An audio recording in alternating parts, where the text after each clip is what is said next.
Hello दोस्तों, स्वागत है आपका अपने YouTube channel yes study bye Bhanu sir पर। सबसे पहले आपको हिंदू नववर्ष की हार्दिक शुभकामनाएं। हिंदू नववर्ष की शुरुआत चैत्र माह के शुक्ल पक्ष के एकम से होती है। चलो अब हम लगातार देखते आ रहे हैं मेवाड़ का इतिहास, और मेवाड़ के इतिहास में हम पढ़ चुके हैं विक्रमादित्य, और विक्रमादित्य के बाद जो राजा बने थे उनका नाम था महाराणा उदय सिंह। महाराणा उदय सिंह का शासनकाल 1537 से 1572 तक रहा। अब देखो उदय सिंह के बारे में हम प्रमुख बातें जो पढ़ेंगे, पहला हम पढ़ेंगे उदय सिंह के बारे में मावली का युद्ध। मावली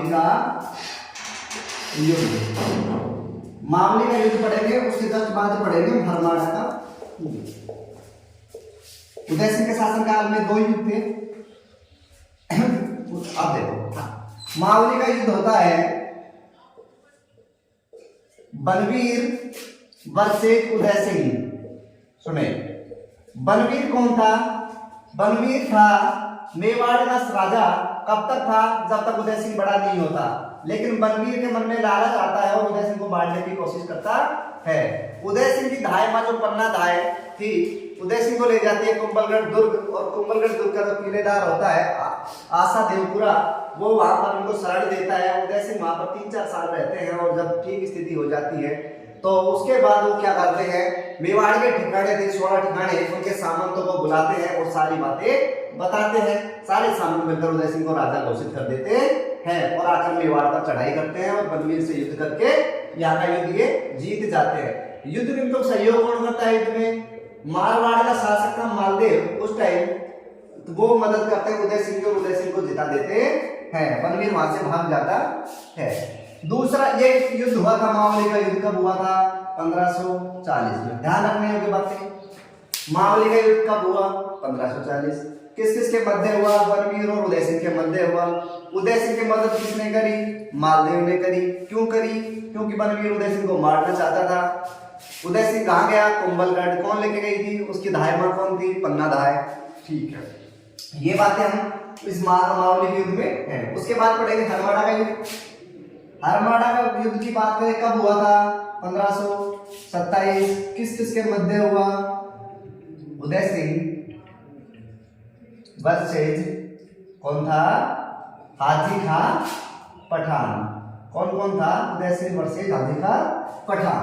अब सुने, उदय सिंह और हाजी खां पठान का युद्ध होता है, और इसमें मालदेव मदद करता है किसकी? हाजी खां पठान की, और उदय सिंह हार जाता है। ध्यान रखिए, हरमाड़ा के युद्ध में उदय सिंह हार जाता है, हाजी खां पठान जीत जाता है। अब बात सुने कि मालदेव ने उदय सिंह की मदद करी मावली के युद्ध में। उससे पहले मालदेव राजकुमार के रूप में गया था खानवा के युद्ध में राणा सांगा की मदद करने।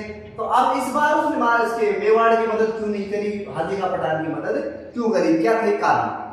कारण ये थे कि उदय सिंह और मालदेव, एक बूंदी की रानी थी झाली रानी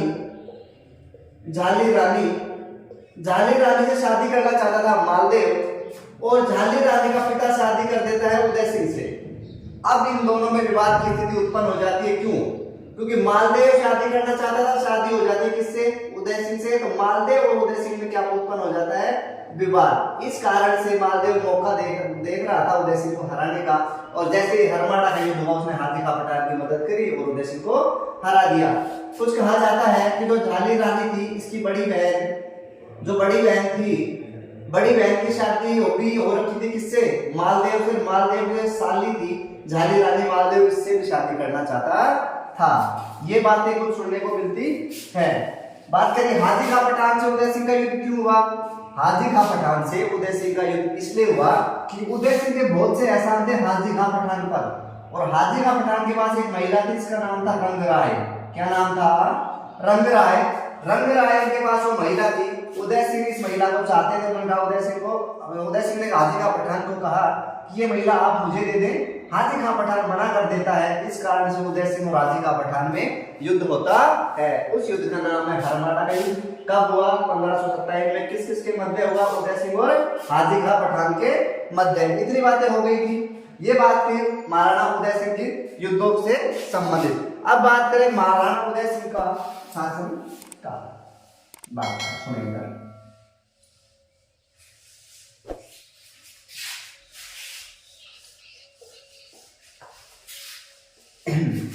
देखो 1559 की मैं बात करूं, जब उदय सिंह का बेटा महाराणा प्रताप के पुत्र रत्न की प्राप्ति होती है, जिसका नाम होता है अमर सिंह फर्स्ट। जैसे अपने कोई घर में बच्चा पैदा होता है, उसको मंदिर में ले जाते हैं, अपने इष्ट देव को लेकर जाते हैं, उसी तरह अमर सिंह को महाराणा उदय सिंह लेकर जाते हैं। कहाँ इनका किसका कहाँ जाते थे? एकलिंग जी के दीवान थे, एकलिंगनाथ के मंदिर में गए। एकलिंगनाथ का मंदिर कहाँ था? अपन ने खूब पढ़ रखा है। एकलिंगनाथ जी का मंदिर था कैलाशपुरी में था। जिसका निर्माण किसने करवाया था? निर्माण करवाया था पप्पा रावल ने। परकोटा किसने बनवाया था? राणा मोक्कल ने। और इसी मंदिर का जो वर्तमान अपन बात करें प्रेजेंट फॉर्म की, तो वो किसने बनवाया था? रायबल ने। अमर सिंह फर्स्ट की अपन बात करें, एकलिंगनाथ जी में लेके अमर सिंह फर्स्ट को लेकर जाते हैं उदय सिंह एकलिंगनाथ, और वहां वो जो कैलाशपुरी में स्थित है। उसके बाद वो वहां मंदिर से निकलते हैं और एक आगे जगह जाते हैं, जो जगह वर्तमान में कहलाती है क्या? उदयपुर। उदयपुर से थोड़ा आगे निकलते हैं और वहां एक जगह मिलती है आहड़। आहड़ के बारे में अपन पढ़ चुके, जो मेवाड़ की सेकंड कैपिटल थी। आहड़ मेवाड़ की सेकंड कैपिटल है, दूसरी राजधानी थी। आहड़ में जाकर वो रुकते हैं और वहां देखते हैं कि समतल भूमि है, उपजाऊ भूमि है, पास से बेड़क नदी निकल रही है, पानी का भी उपयोग हो सकता है। इस कारण उन्होंने वहां रहने की ठान ली और वहां रहने के लिए उन्होंने वहां पर एक महल का निर्माण करवाया, जिस महल का नाम था मोती महल। इतनी बातें अपन पढ़ रहे थे, मोती महल का निर्माण करवाया और वहां रहने लगे। एक दिन उदय सिंह घूमते घूमते जंगलों की तरफ जाते हैं। जंगलों में उनको मिल जाता है एक साधु बाबा। साधु बाबा से उनकी बातें होती है, तो साधु बाबा कहता है अगर आपको अपना शासनकाल लंबा चाहिए तो आपको इसी जगह पर नया शहर बसाना पड़ेगा। उदय सिंह ने साधु बाबा की बात सुनकर सन 1559 में वहां एक शहर की स्थापना करी, जो वर्तमान में कहलाता है उदयपुर। अपने नाम के ऊपर उन्होंने करी थी क्या? उदयपुर की स्थापना। ध्यान रखिए 1559 में स्थापना होती है उदयपुर की, और राव जोधा 1459 में स्थापना करते हैं किसकी? जोधपुर की। लेकिन वो वर्तमान फॉर्मेट में आया था सन 1488 में, इतना ध्यान रखें। उसके बाद राव जोधा ने जोधपुर करी थी, उदय सिंह ने उदयपुर की, इतना ध्यान रख लें। ओके, ये थी उदयपुर की स्थापना किसने करी? तो उदय सिंह ने। उदय सिंह ने वहां पर फिर मोती महल के उदयपुर में एक उदय सागर झील का भी निर्माण करवाया था। ध्यान रखें किस नदी को रोककर करवाया था? तो बात ध्यान रखेंगे बेड़क नदी को रोककर। किस नदी को? बेड़क नदी पर उन्होंने उदय सागर झील का निर्माण करवाया था। इतनी बातें हम लगातार पढ़ते आ रहे थे। अब इधर बात करेंगे सन 1500, ये उदयपुर लगातार अच्छे तरीके से रह रहे थे, अच्छा जीवन व्यतीत हो रहा था। अब दिल्ली का शासक था उस टाइम कौन? अकबर। दिल्ली का शासक था अकबर। अकबर ने क्या देखा कि उदय सिंह छोटा बच्चा है, और मैं दूसरी बात उन्होंने ये सोची, सॉरी उदय सिंह बच्चा नहीं था उस टाइम। दूसरी बात ये थी कि अगर मैं चित्तौड़, उनको पता था कि चित्तौड़ मेवाड़ का या जो मेवाड़ है वो राजपूतों का सबसे अच्छा ठिकाना है, अगर वो मेरे कब्जे में आ जाएगा तो सभी ठिकाने मेरे अंडर में या मेरे अधीन आ जाएंगे। तो उन्होंने सोचा कि अपने को जीतना है क्या? चित्तौड़ के जीतने के लिए अकबर चलते हैं 30,000 सैनिकों के साथ और आ जाते हैं चित्तौड़ किले को घेर लेते हैं। अकबर कहाँ आया? चित्तौड़, और चित्तौड़ आकर दुर्ग को घेर लेता है। अब हर बार की तरह उनको मेवाड़ में जो सैनिक थे या राजा थे, उनको लगा कि हर बार इधर क्या करना, केसरिया करना पड़ेगा, क्योंकि सैनिक इतने थे नहीं। तो क्या करें? तो उन्होंने अब की बार में नई टैक्टिक्स उन्होंने अपनाई और उन्होंने सोचा कि अब की बार अपन ये करेंगे कि राजा को बाहर रखेंगे किले से और किले के अंदर रहेंगे सेनापति, क्योंकि अगर किला हार भी जाते हैं, राजा जिंदा रह जाएगा तो दोबारा सेना इकट्ठी करेगा और किले को जीत लेगा। ये बातें हो गई। अब राजा ने मना किया, लेकिन राजा को समझाया तो राजा मान गए। वो उदय सिंह कहाँ चले जाते हैं? उदय सिंह चले जाते हैं गिरवा की पहाड़ियों में। गिरवा की पहाड़ियां जो उदयपुर में स्थित है। उदय सिंह अपने परिवार के साथ चले जाते हैं गिरवा की पहाड़ियों में और अपने किले की चाबी किसको थमा कर जाते हैं? ध्यान रखें, जयमल मेड़ता और पत्ता सिसोदिया। जयमल मेड़ता और पत्ता सिसोदिया। देखो ये दोनों कौन थे? जयमल जो मेड़ता था वो मेड़ता का शासक था। मेड़ता ठिकाना था, मेड़ता का शासक था और इनके पिता का नाम था वीरमदेव। क्या नाम था? वीरमदेव। वीरमदेव का पुत्र था ये। और बात करें जयमल मेड़ता, वीरमदेव के पुत्र थे। वीरमदेव का एक भाई था, भाई का नाम था रतन सिंह। रतन सिंह की एक पुत्री थी जिसका नाम था मीराबाई। अपन ने मीराबाई के बारे में खूब सुना है, महिला भक्त, राजस्थान की महिला भक्त। और मीराबाई की शादी होती है जिससे राणा सांगा के पुत्र, बड़े पुत्र ज्येष्ठ पुत्र भोजराज से। ये अपन ने बात पिछले वीडियो में हम देख चुके हैं। चलो, वीरमदेव के दो पुत्र थे, एक मैंने बताया जयमल, एक पुत्री थी जिसका नाम था, क्या नाम था? फूलकवर। जिसका नाम क्या था? फूलकवर। ये बात हम पढ़ चुके हैं। जयमल मेड़ता के शासक थे। पत्ता सिसोदिया सामंत थे कहाँ के? देखो अपन जब पढ़ रहे थे राणा लाखा के बारे में, मोकल से हंसाबाई से शादी करते हैं, उस टाइम रावचुंडा शपथ ले लेते कि राजा नहीं बनूंगा, तो 4 ठिकाने दिए जाते थे। अपन ने पढ़ा चारों ठिकाने के बारे में। एक ठिकाना था उनका सलूम्बर, जो सबसे बड़ा ठिकाना था। दूसरा था आमेट, तीसरा था देवगढ़। ऐसे करके आमेट जो ठिकाना था चुंडावतों का, आमेट के सामंत थे पत्ता सिसोदिया। ध्यान रखें, आमेट के सामंत कौन थे? पत्ता सिसोदिया। इनको पूरा अधिकार था राजा बनाने का। सलूम्बर के जो शासक थे उनको पूरा अधिकार था राजा बनाने का। पत्ता सिसोदिया की शादी हो जाती है फूलकवर से। किससे हो जाती है? फूलकवर से। अब सुनो, फूलकवर का भाई जयमल और जयमल की बहन फूलकवर, और फूलकवर का पति क्या कहलाएगा? जीजा। दोनों में क्या रिश्ता हो गया? जीजा साला। हुआ या नहीं हुआ? चलो साहब, हो गया। उसके बाद बात करेंगे जयमल मेड़ता पत्ता सिसोदिया आपस में जीजा साला। उदय सिंह इनको अपना किला देकर चला जाता है। उदय सिंह जाता है, इनको देके जाता है चाबी कि तुम्हें दुर्ग को संभालना है। अकबर आ ही गया था युद्ध की तैयारी करके। अकबर क्या करे, अपनी तोपें वगैरह सब सेट कर दी। भाई ठीक है, लगा दी तोपें, बोलिए अब तो किला में अधिकार करना है। अकबर ने तोप चलाई, किले की एक दीवार ढह गई। एक दिन में एक दीवार ढा देते। जैसे ही अकबर तोप चलाता, दीवार ढह जाती। शाम को जयमल खत्ता उनको वापस बनवा देता। सुबह अकबर देखे दीवार तो तैयार है, रात को तोड़ी थी, कैसे क्या हुआ? दूसरे दिन फिर तोप चलाई, शाम को फिर। ऐसे लगभग कई दिन चला। तो अकबर ने सोचा कि पूछे चाहिए सब कौन आदमी अंदर जो वापस बार बार दीवार बना रहा है। पता लगता है अकबर को कि अंदर जयमल है। बोले जयमल है तो फिर राजा साहब कहाँ है? बोला राजा साहब तो नहीं है, राजा साहब तो गए गिरवा की पहाड़ी में अपने परिवार के साथ। अब अकबर का दिमाग चला कि जब राजा ही नहीं है, जब यहाँ राजा नहीं है, तो अब हमें क्या है? अब तो हम आराम से जीत लेंगे। मेड़ता को थोड़ा लालच देंगे जयमल को, जयमल हमें आराम से खिला देगा, लड़ने की जरूरत नहीं पड़ेगी। लेकिन जयमल देशभक्त था, स्वाभिमानी था, लड़ने के लिए तैयार था। अकबर उससे पहले मेड़ता को भी अकबर हरा चुका था और मेड़ता पर शासन कौन कर चुका था? जयमल। मेड़ता पर शासन कर चुका था अकबर, तो वैसे विरोधी था अकबर का जयमल मेड़ता।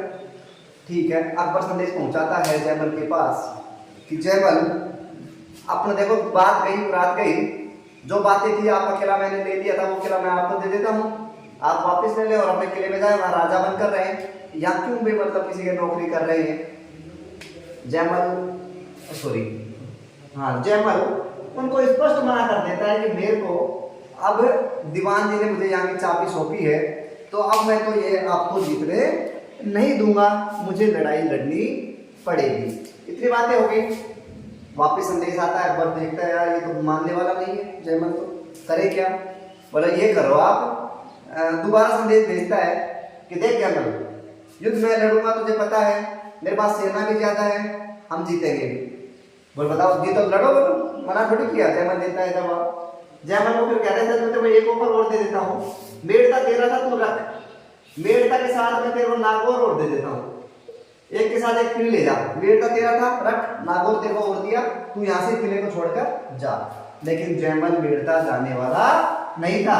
जयमल मेड़ता ने युद्ध लड़ा और जयमल मेड़ता युद्ध के लिए तैयार हो जाता है। जयमल मेड़ता युद्ध लड़ता है, बोलता है, जयमल मेड़ता स्पष्ट मना करता है कि मेरे को युद्ध लड़ने के लिए मैं तैयार हूँ, अपनी भाषा में वो जवाब देता है। जैमल मेड़ता युद्ध लड़ेगा। अकबर ने देख लिया कि हाँ अब युद्ध लड़ना है, युद्ध होगा, तो जैमल को पता था कि अपने पास सेना कम है, अपने को केसरिया करना है। केसरिया अब जो लगातार चली आ रही थी परंपरा साका, साका करें, साका होगा। साका मैंने बताया, साका में दो चीजें होती हैं, जौहर और केसरिया, जौहर और केसरिया। अब केसरिया और जौहर महिलाएं कर देंगे, केसरिया पुरुष करेंगे। केसरिया करने के लिए तैयार था जैमल मेड़ता, जैमल मेड़ता, लेकिन जौहर कौन करेगा? बोले जौहर तो करे महिला। अब महिला कौन करे? महिला थी वो फूल कंवर, फूल कंवर थी, जैमल की बहन थी, पत्ता सिसोदिया की पत्नी थी। तो जौहर किसने किया? फूल कंवर ने। इतनी बातें ध्यान रह जाएंगी। चलो केसरिया करता है जैमल मेड़ता, साथ में पत्ता सिसोदिया। ओके, जौहर करती है फूल कंवर, जौहर हो जाता है पुरुष, केसरिया वस्त्र धारण करते हैं और युद्ध के लिए अकबर को ऐलान कर देते हैं। दरवाजे खुलते हैं। अब सुनो, जैमल हुआ क्या, जब एक दिन अकबर वह रात को बैठ कर देखते दीवार बनवाता कौन है, पता लगा कि जैमल है। जैमल दीवार के ऊपर खड़ा था, अकबर ने अपनी बंदूक से गोली चलाई। बंदूक का नाम था संग्राम, ये भी ध्यान रखें, ये एग्जाम में आया वो अवसर है कि अकबर की बंदूक का क्या नाम था? बंदूक का नाम था संग्राम। संग्राम बंदूक से गोली चलाई, जो गोली जाकर लगती है जैमल मेड़ता के पैर में, और पैर खराब हो जाता है और जैमल घायल हो जाते हैं। अब जैमल घायल हो गए, केसरिया का टाइम आ चुका था। केसरिया करने के लिए पत्ता सिसोदिया और सभी सेनापति तैयार थे। उसके बाद जब जैमल और लोग निकल रहे थे किले से, दरवाजा खोल रहे थे, तो जैमल की आंखों में कहा जाता है कि आंसू आ जाते हैं। सभी लोगों ने पूछा कि आपको क्या प्रॉब्लम है, क्या हुआ, किस बात का दुख है? तो वो जैमल बोलता है कि आप सब लोग देश के लिए काम आ रहे हैं। कहने का मतलब होगा देश था, राजा, राजा के नीचे देश, देश के लिए काम आ रहे हैं, वीर गति को प्राप्त होंगे। मैं एक नालायक हूं जो मैं देश को काम नहीं आ रहा हूं। ये बातें हुई। अब चलो, अब क्या था, उसमें एक सेनापति था जिसका नाम था कल्लाजी राठौड़। क्या नाम था? कल्लाजी राठौड़। मेड़ता भी राठौड़ थी, जैमल मेड़ता। कल्लाजी राठौड़ कहता है कभी घबराओ, मैं हूं ना, आप मेरे कंधों के ऊपर बैठो। जैमल कल्लाजी राठौड़ के कंधों पर सवार होते हैं, किले के दरवाजे खुलते हैं, युद्ध होता है। जैमल ऊपर से तलवार चला रहा था, कंधे पर बैठा बैठा, कल्लाजी नीचे से तलवार चला रहे थे, चार हाथ एक साथ चल रहे थे। इसलिए कल्लाजी राठौड़ को कहा जाता है क्या? कल्लाजी राठौड़ को क्या कहा जाता है? चार हाथों वाला देवता, चार हाथों वाला देवता। ओके, चलो, कल्लाजी की कितनी बात हो गई? कल्लाजी क्या कहलाए? चार हाथों वाले देवता। युद्ध हो रहा था, कल्लाजी राठौड़ और जैमल हनुमान पोल और भैरव पोल के मध्य युद्ध लड़ रहे। भैरव पोल और हनुमान पोल के मध्य युद्ध लड़ रहे थे। उधर पत्ता जो चुंडावत था, सॉरी, ये देखो सिसोदिया, जल्दी रखना, ध्यान रखें, पत्ता सिसोदिया नहीं, चुंडावत था। पत्ता चुंडावत जो था, पत्ता चुंडावत लड़ाई लड़ रहा था रामपोल के पास।